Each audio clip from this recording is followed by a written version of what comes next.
Hello and welcome to Season 6 of the NGO Whisperer Show. My name is Dr. Carolyne Opinde. I'm the founder of the NGO Whisperer Center for Social Impact based in Manchester, United Kingdom.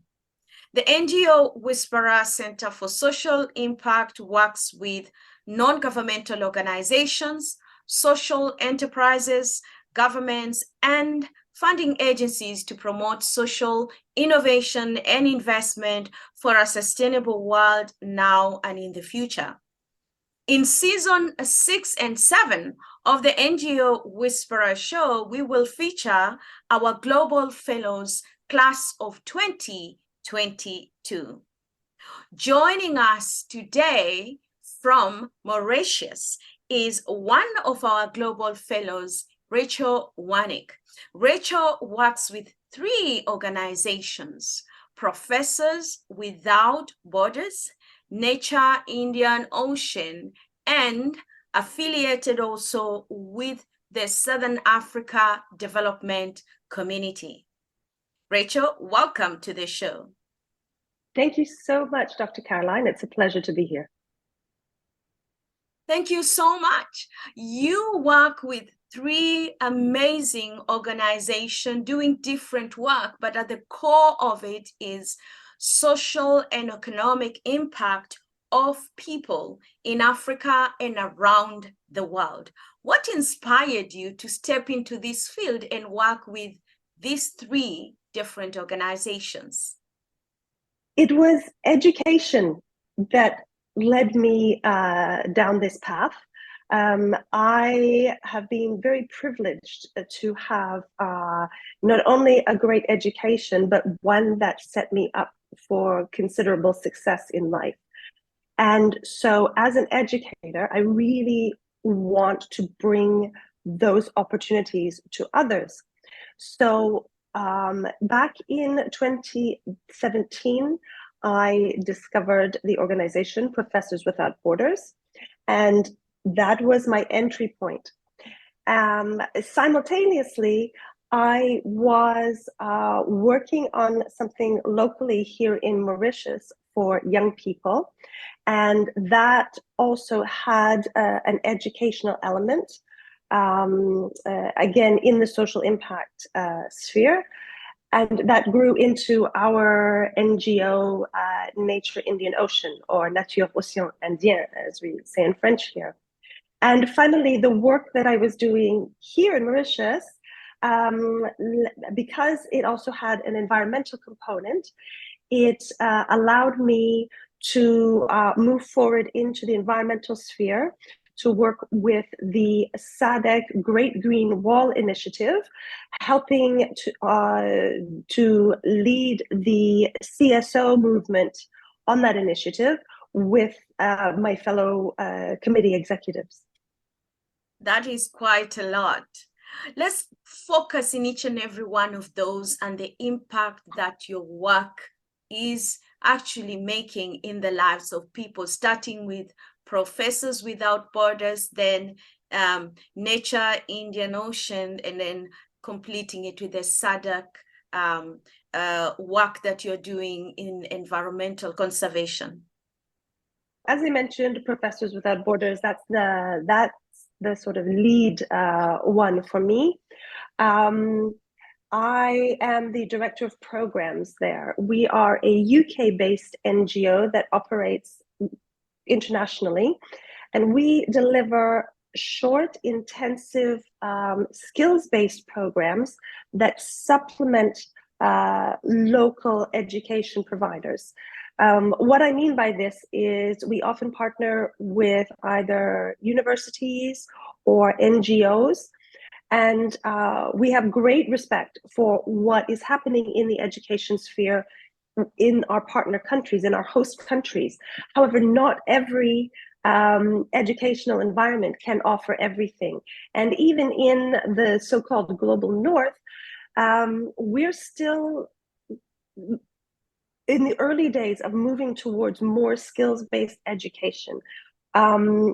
What we're talking about here are things that UNESCO and the OECD have identified as critical skills for success, both personal and professional, in the 21st century. So things like critical thinking, problem solving, leadership, teamwork, empathy, communications, etc. These are transferable across any field, across any path, any career path. So that's the kind of crux of what we do at Professors Without Borders, or PROWIBO, as we call it. Here in Mauritius, with Nature Indian Ocean, we bring some of that to our work as well. We work with young people, and it's about helping them develop and implement these types of skills in areas that they're passionate about, and one of the reasons that we like to focus on the environment is because almost our entire team here are scuba divers. So we are very passionate about ocean and coastal health and conservation. So for example, we have had several groups of young people who we have taken through the first level of scuba diving training, which helps build a lot of these critical skills in a really fun way for them, and brings them closer to nature and gets them personally invested in the marine environment. And then finally, bridging into the SADC work, which is fully environmental. I serve on the committee of the CSO network, and we are uniting civil society organizations around the 16 countries of the SADC region to be involved in, participate in, and help to drive forward the Great Green Wall Initiative, which is a movement based on the Sahara-Sahel Great Green Wall. It's to combat land degradation, biodiversity loss, desertification, and much more. And in a holistic way, because these things all impact people. It's not just a question of the land. So wrapped up in this is there are socioeconomic considerations, and we're bringing the civil society portion to the conversation along with the scientific experts and the political leaders.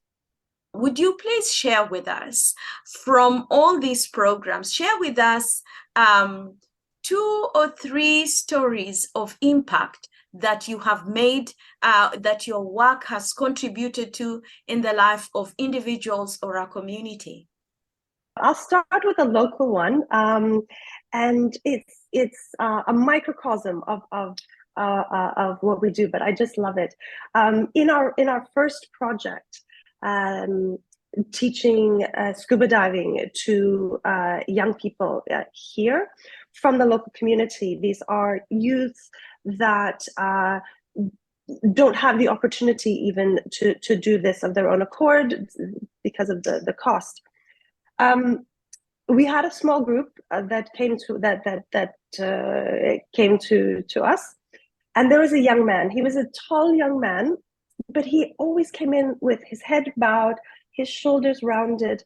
He really never looked you in the eye. You didn't feel his presence, really. And the first time, they went through some classes for the theory, and the first time that we went to the dive center to go into the open water, he entered. He was very shy, like he wanted to disappear. But as he continued through our program, we saw him standing straighter and taller and more proud, to the point where at the end of the program, he was entering the dive center, walking up to the employees there. Good morning, shaking their hands. Oh, hey, can I give you a hand with this? So it was wonderful. And then we had some local press that interviewed a few of the learners after the certificate award ceremony. And he did fantastic. He said, what will I do? He spoke beautifully. Not 1 year later, just as he reached the age that he could legally work, we found him. He came across him in the supermarket. He said, Madame, he's so proud. He's showing off his uniform. He said, look what I'm doing. I have a Christmas job here. And eventually he's parlayed that into a full-time job. And when he went full-time, they requested a copy of his certificate for his file. So we're really, really proud of things, of the interchanges that people develop. Professors Without Borders, we work in similar ways, and so it's that opening of the mind.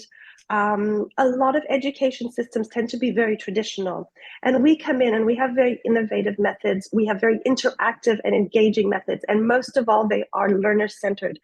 So students come away from our courses with a mind shift.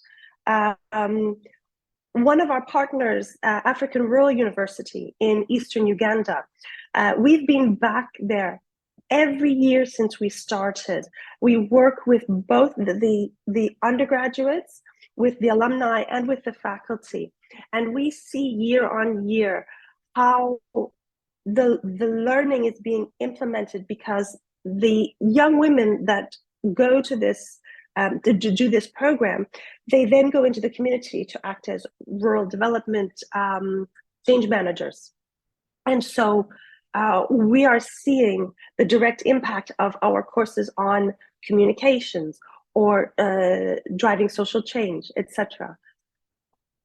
With the Southern Africa Development Community, what impact is your organization and your affiliation right now making? I think there's two components of our impact.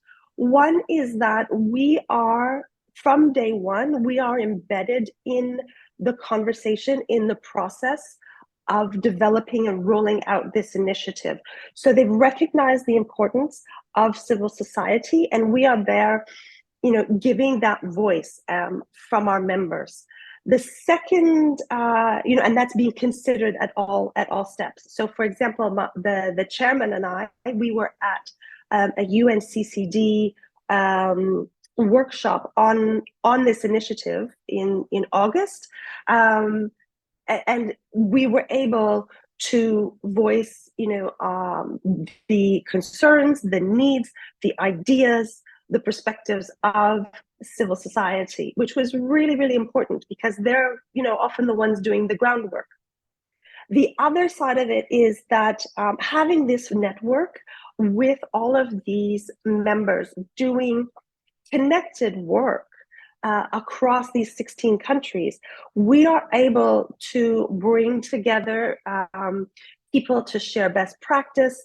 We are developing coordinated projects. We're in the process of doing that, seeking funding together. So we're really kind of augmenting our strength and unifying quite a widespread group. Thank you for sharing the impact that you are making around the world.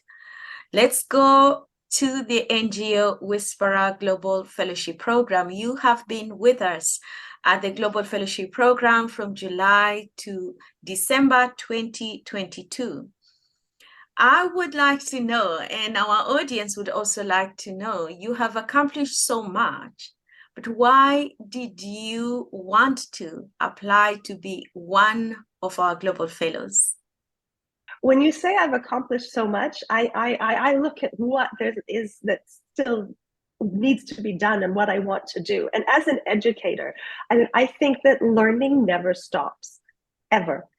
And I was really lucky in that the LinkedIn algorithm started throwing the NGO Whisperer and you, Dr. Carolyne, into my feed for whatever reason through mutual connections, I think. And this was towards the end of 2021, and I thought, wow, this sounds amazing. And so when the opportunity to apply came up, I thought, I need this. There were purely practical things, like fundraising. You can never know enough about fundraising, right? Because all of us, we depend on funding to operate.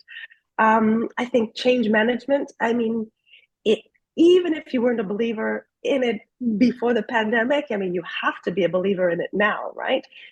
Because things are going to happen whether you want them to or not. So I think all of these things, they just shouted my name. So I applied, and I was, I was on tenterhooks until I heard, and I was just so thrilled. Because like I said, I mean, the opportunity to learn is just always a privilege. And then learn in a community of like-minded people is even better. Rachel, thank you so much for mentioning even the areas like fundraising and change management that has directly impacted your work. What are the 3 top key areas of learnings or insights that you have taken on as your takeaway from the fellowship program? I know there could be many, but share with us just of your top 3. Dr. Carolyne, you are so right. There are many, and it's difficult to pick, a few favorites. I'd have to say one is a theme that I found running through all of the modules, and that's communications. Now, I teach communication skills, but this is a kind of theory of communications, or a strategy for practicing or implementing communications that I didn't have, because I approached my classes from a different angle. The communication ideas, tips, strategies, processes, etc., that I've learned, that have, I mean, even in the grant writing module, the fundraising module, the well-being module, everything. I have just, these are some of the very first things that I started rolling out, and they were such successes. They were such great. It was a great feedback loop to, oh yeah, just keep trying, keep going, keep implementing more and more, and seeing the importance and the return on investment. That's the phrase I'm looking for.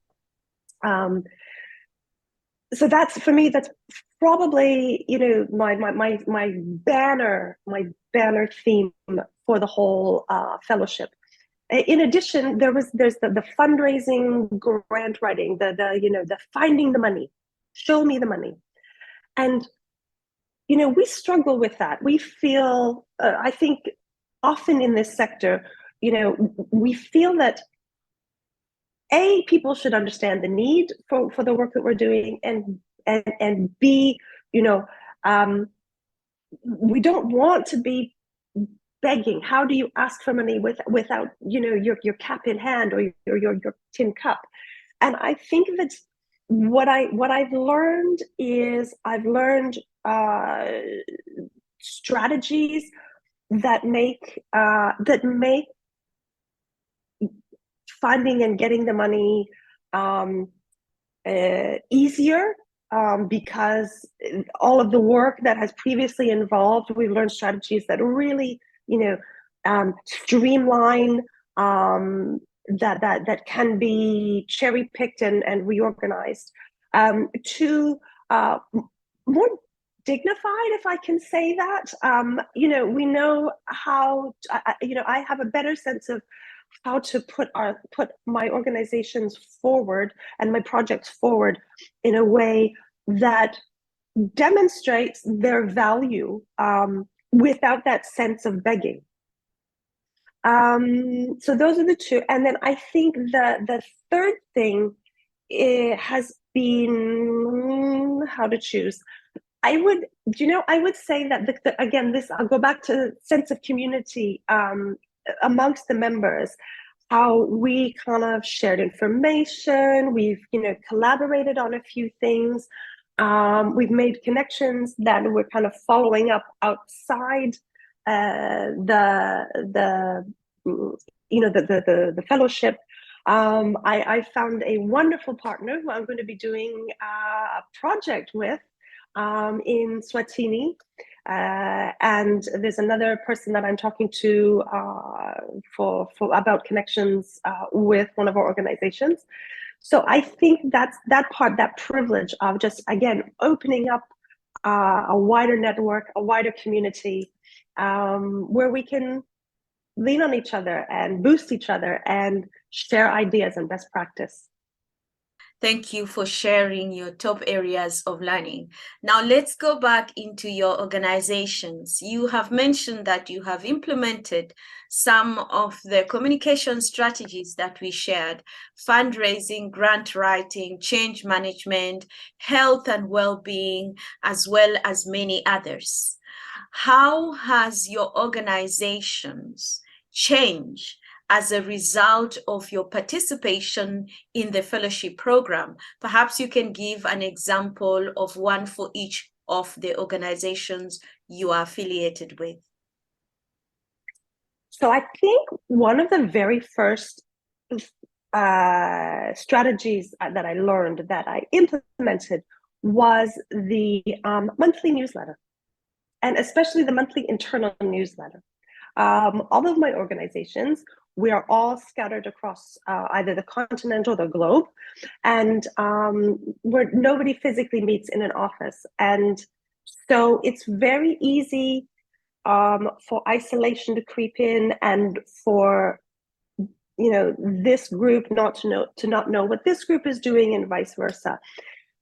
Implementing one of these newsletters in each of my fields of work instantly brought results.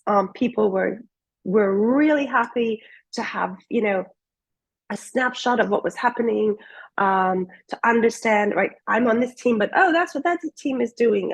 I see how we're connected, etc. Or something, for example, with the SADC Great Green Wall CSO network. Some of us meet monthly, some of us meet less frequently than that. So again, about keeping people in the loop. And the feedback, is that, people are feeling more involved, more included. And then because of the success with this, I am planning, as you've taught us, to do an external one. I've been taking a little more time with that because of a few projects, and then wrapping up year end. But I have this strategy for 2023. My team is all on board, and we're going to be ready very soon to roll it out. And I think you cannot underestimate the value of these strategies. There's one other one that you've always mentioned, about staying in touch with your donors, your sponsors, your funders. Keep them involved, keep them updated, make them feel connected. And we did that. My team and I, we created year-end holiday greetings videos to thank our partners. We did one for our funders. We made season's greeting cards with a bit of information, with a thank you and a couple of key points to say, look, here's what you were a part of this year. And it's been fantastic. It's just had such a great response. Thank you so much, Rachel. What are your plans for 2023 moving forward? You've mentioned that you now have 2023 strategic plan that you will implement. Would you please share with us what the future looks like for Professors Without Borders, Nature Indian Ocean, and with your affiliation at the Southern Africa Development Community? Well, 2023 is going to be a busy and exciting year. But I'm very, very lucky because I have some wonderful teams that work with me.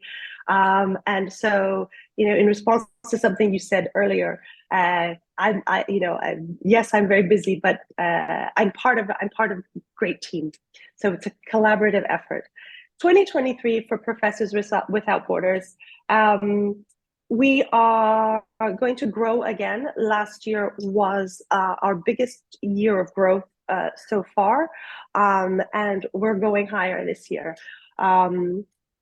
Projects in new countries, new sources of funding, and as I said, lots of new communication strategies, and organizational strategies, because this change management that we learned, and even though last year was the first year after the pandemic, there's still a lot of upheaval. So we've set out a path on how to move forward from that. How many countries are you in right now with Professors Without Borders? 10. And I am going to increase that significantly this year. And also increase the number of partners in some of these countries. So, for example, traditionally we've had one partner in Uganda. We are likely to have 3 this year because of word of mouth. And also because of we have a fantastic country representative there.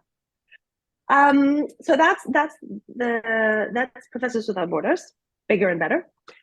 Nature Indian Ocean, we are exploring a very exciting opportunity to expand in the region.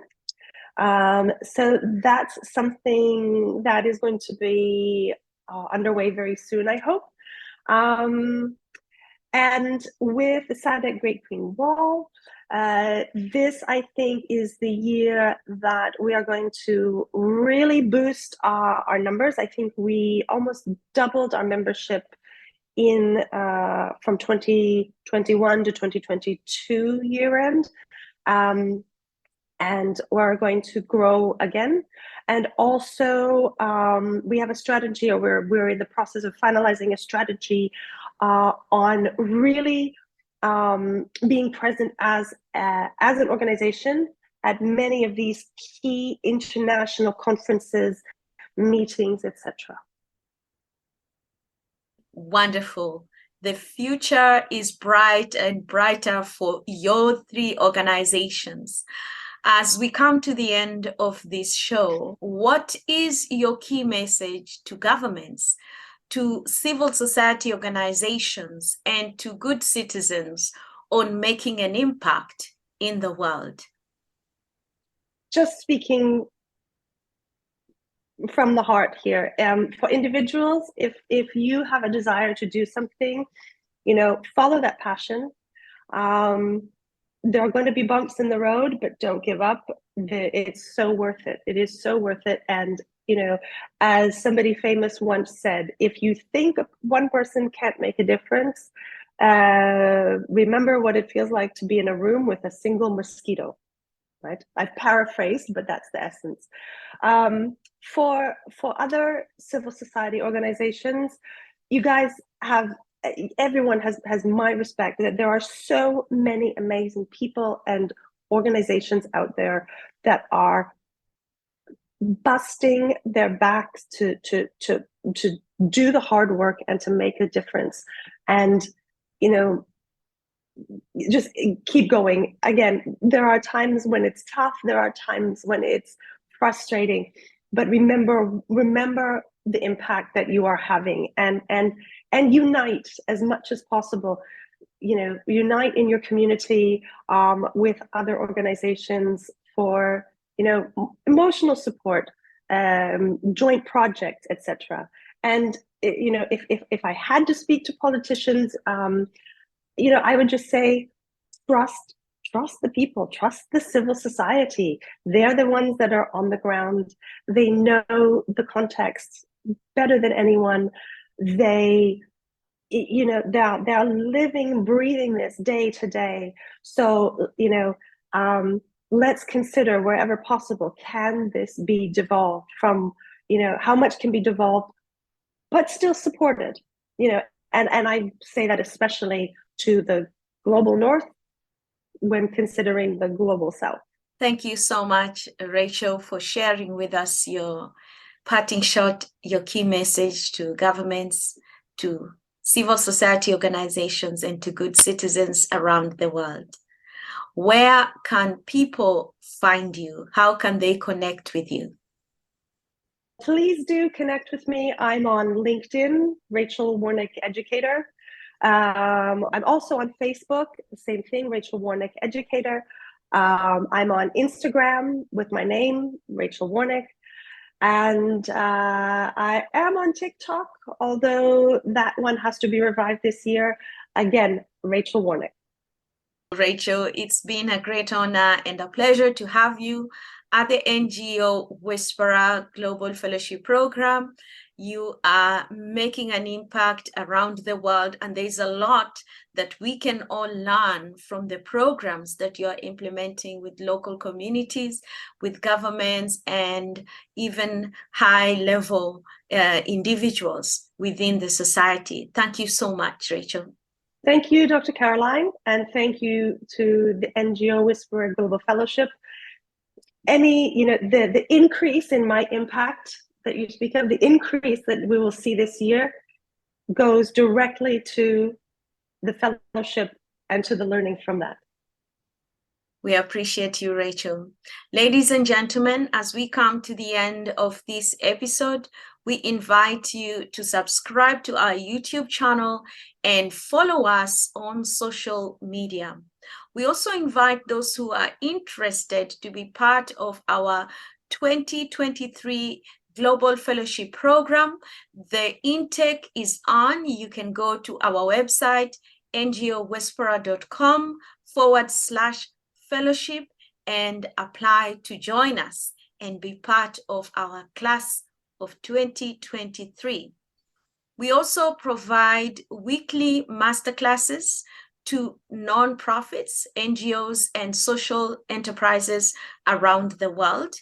All this is conducted virtually, and we invite you to go to ngowhisperer.com/masterclass and apply to join us. Some of our masterclasses are offered for free. There are 2-hour free masterclasses, as well as 4-week high-impact masterclasses that are paid for. Thank you so much. We look forward to partnering with you this year to promote social innovation and investment for a sustainable world now and in the future. And as we always say here at the NGO Whisperer, it's all about connecting people, raising funds, and impacting lives globally.